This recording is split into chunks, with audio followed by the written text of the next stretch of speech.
Lewis asks, how do you handle price projections when attempting to close a sale?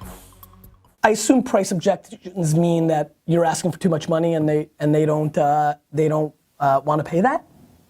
What's your take on that, Daniel? It's not an easy show. You don't just come and like get to like read and like check out. Are you sure? Yes, I'm very sure. I guess I would say if you give them a dollar value and they kind of like how we do here when we give statements of work to clients before they approve it, yeah. They come back with requests to take down or gets higher. Do they ever request to like charge them more? Sometimes I ask for more things and then we do change orders and you do get more money that way. Love it.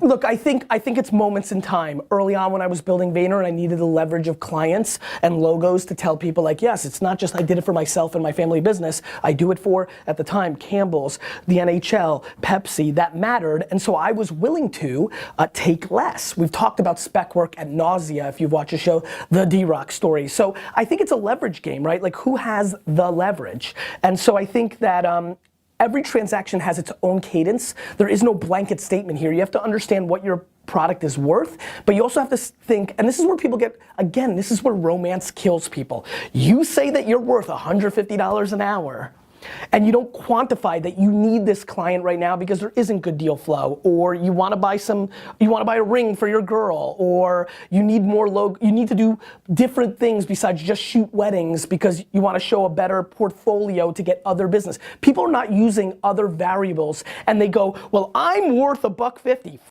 you. You're worth $150 in your head. The market decides what you're worth. You're worth $150 if people pay you $150. Consistently, always, always, and forever. You're not worth that. Look, there was 2 years ago where I prematurely tried to raise my speaking fee higher and the market was like, that's great, Gary, and you're the best speaker ever and this and that, but that is just not where your price is at.